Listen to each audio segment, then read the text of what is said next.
Good afternoon, everybody. Welcome to Black Friday Live. I'm your host, Dr. Mateen Diop, where we're bringing you the hottest guests, the hottest news, the hottest of everything that's going on in our city. And again, today is no different. I have with me my guest, my man, Mr. Keith Toney. How you doing, Mr. Toney? Doing well, Doc. Good so to see you. Last time you were here, yes, you were a candidate for District 2 City Council, San Antonio. Yes.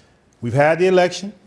Now you're in a runoff. What's next for Keith Toney? How do you get over the hump, so to speak? Well, first of all, we're blessed not only to be in the runoff, but to have been the highest vote getter. Mm-hmm. So that put us in the #1 position in the runoff. So that's good. That's a good place to be. Okay. What we do is we just keep on doing what we've been doing, Dr. Diop. Mm-hmm. We're not going to change up anything at all. We think it's been successful. Obviously, it was successful. Mm-hmm. So we're going to keep doing that and get our message out to the community. Focus on our message. Mm-hmm. Messaging is everything. We don't need to disparage the other candidate. Right. And I don't even use the term opponent. Yes, sir. Because she's not my opponent. Yes, sir. My opponent is drugs, crime, homelessness, gentrification. Mm-hmm. Those are my opponents. Mm-hmm. I oppose those things. Mm-hmm. So I won't go negative at all, and I trust that she won't either. So has there been anything, I guess you could say, that's been eye-opening, something that you just didn't know from the Keith Toney, who was a candidate, a council member several years ago, to the Keith Toney now, wiser, older, all that stuff. Now you're in a runoff. Is there anything that, wow, I didn't know that you're getting ready to carry as momentum into this runoff? Well, San Antonio is always changing. Mm-hmm. We are the #1 gentrified city in America. Mm-hmm. And the #1 area in San Antonio that is gentrified is the east side of San Antonio. Mm-hmm. So that's a change. Mm-hmm. that wasn't 5 years ago, when I was in office. I don't think that was happening. It was beginning. Mm-hmm. It's in full force now. Okay. It's in full force. When you say you oppose to gentrification, is that something wholesale? Are there parts of gentrification you like, get away with? What's your philosophy around it? Yeah. First of all, we need a clear definition of what gentrification truly is. Mm-hmm.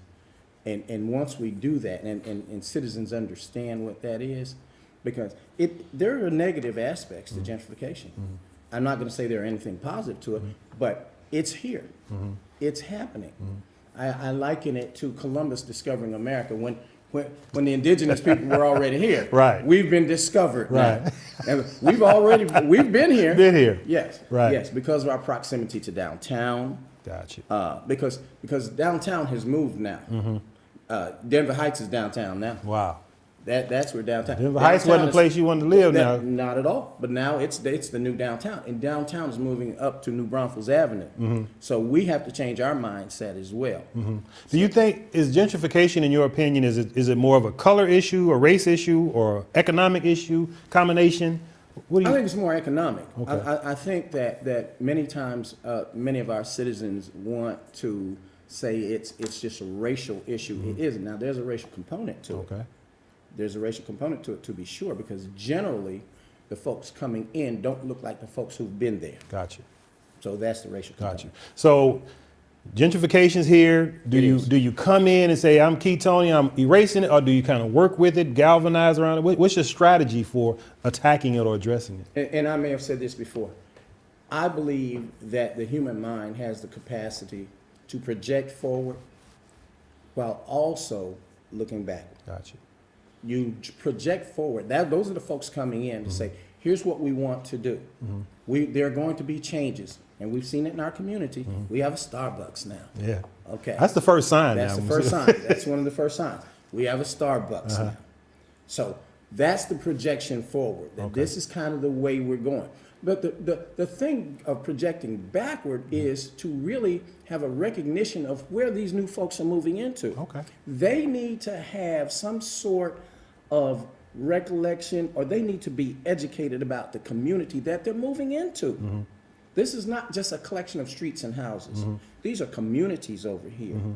They need to know where the Sutton family lived, right, who the Sutton family is, was and is, and what they've done, their contributions, not just to San Antonio, to the state of Texas, but to our country as a whole. One of the things that former President Obama talked about when he was in office was he had a platform of getting rid of what he called concentrated poverty. Your projects, your project homes, and those kind of things. Those things are kind of slowly leaving the east side of San Antonio, and now, like you said, these new families are coming in. When it comes to education, because that's one of the things, when a family moves in, they see the schools. That's right. Do you engage the school leaders in your platform, or are they part of your vision for the future for the east side? They have to be. They have to be. I spent 15 years as a school board member, 10 years as a school board president. So we have to bring in school board leaders. We may not agree with everything that a certain superintendent is doing or trying to do, but he or she has to be engaged with the council person, and it has to go both ways. Okay. Has to be. We have to have that. So you still want to keep the tradition of the east side alive, but you're not against the growth that's happening. I'm not against growth, but it has to be smart growth. Okay. And I'll define that for you. My definition of smart growth is this. Not growth just for growth's sake, where we just displace folks just in mass. That's not smart growth. Smart growth is not bringing in housing that starts at $250,000, $280,000. Right. And saying to our citizens, well, here's some homes for you to buy. Because we do need infill. We Absolutely. do. We need people. We need rooftops on our side of town. But let's have something that's affordable. Right. Really affordable for everyone. For everyone. Okay. Yes. So how do you message this? How do you engage the business community? And the second part of this question is, how do you engage the business community, and then how do you engage the religious community? Yeah, the religious community and I have a great relationship here in District 2. A great relationship, and they are behind me by and large, for the most part. The business community, again, I'm not an you'll hear folks in the other camp say I'm anti-development. Nothing could be further from the truth. That's not true. And I don't criticize because perhaps someone got a donation from the developer. It's who is the developer? What is his or her philosophy? And that's the thing. When you start really drilling down, that's the where I have the problem. This is somebody who doesn't believe in smart growth. This is someone who wants to come in and economically rape the community. Wow. And we're not going to have that. This is not the continent of Africa. Right. We're not going to have people come in, interlopers, and take the resources and suck us dry. That's not what this is about. But there are developers who don't do that. Okay. They come in and they actually build infill housing, great housing, and some of it is affordable. Some it's mixed use. It's mixed use, and there'll be some that is not necessarily low income, but affordable housing. Right, We just right. want it to be Affordable. Yeah, a certain percentage to Right. be affordable. Do you encourage, when it comes to the youth, graduating seniors that are coming out of high school, Yes. and they have way more options Yes. than they had probably when you and I were in high school. Sure. Students today have tons of options. They can go into college, they can do whatever they want to do. Is something you kind of encourage entrepreneurship versus college? I mean, what's kind of your message to the class of 2019? so Sure, to sure. speak? My message is this, and I'll differ with you just a bit in that one option I don't think they have that they should have are access to the trades. Okay. In high school. We called it shop. Shop. 1,000 years ago Wood when shop. I was in absolutely. But you can learn the electrical trade, the plumbing trade. I've talked to kids at the Boys and Girls Club here, and I had one young man, very nice, engaging young man, very intelligent, and he said, "I don't want to be a plumber. I see how dirty they get." And I said, well, that's spoken like someone who's never written a check to a plumber, That's right. okay, or an electrician. That's right. So, and my point was, college isn't for everyone. My wife and I have 4 children. 3 of them have master's degrees, and we're very proud of them. Our 4th one doesn't.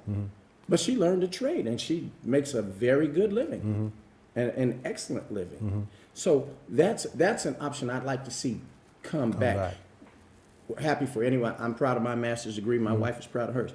But everybody isn't going to college. It's just not. They just don't want to. Right. Not that they're not capable. Is there a place for the non-college student to grow up and live and build a family on the east side in the vision of Keith Toney? Well, if Keith Toney's elected, there will be. Because here's what I want to do. Again, when we start talking about these developers coming in here, and they're coming, they're not going to stop. Right. They're not going to stop. But here's what we can do. I say that we put some conditions. As a condition of doing business here, here's what I want you to do, Mr. or Ms. Developer. I have a cadre of youngsters, and some not so youngsters, and they can learn the trades.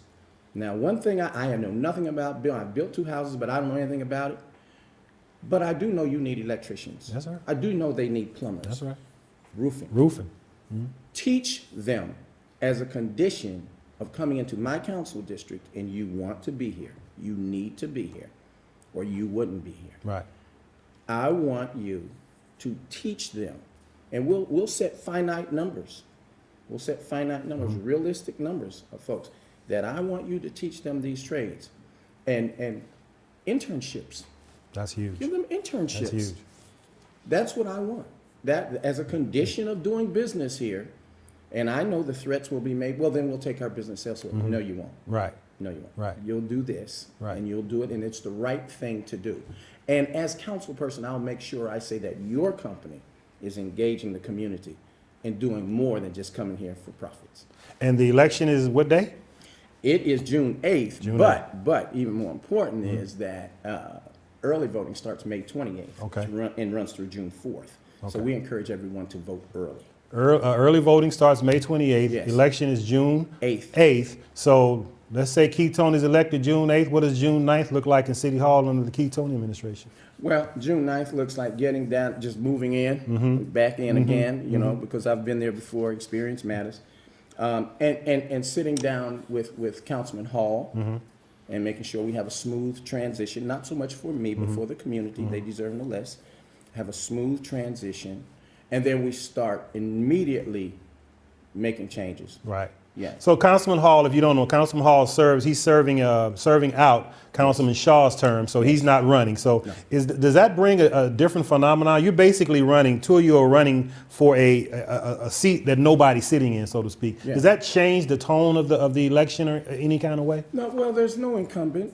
There's no incumbent, so I think that kind of smooths the road Okay. a bit as a candidate. Okay. There's no incumbent, so you don't have to battle that incumbency Okay. dragon that sometimes I've had to do before. So we don't have to do that. What's your website? How can people get in touch with you? Well, they can just call me. They can call me and they can hit me at Toney104@yahoo.com and Keith Toney for District 2. Keith Toney for District 2, you heard it. So the early voting starts May 28th, and the election day is June 8th. So June 9th, he has plans should he win. So, wishing him all the best, wishing him all the luck. Both opponents, we wish both of them luck. So you heard it here on Black Friday Live. I'm your host, Dr. Mateen Diop. Sitting with my man, Keith Toney, man. Good luck. We'll see you soon. Thank you, Doc. All right.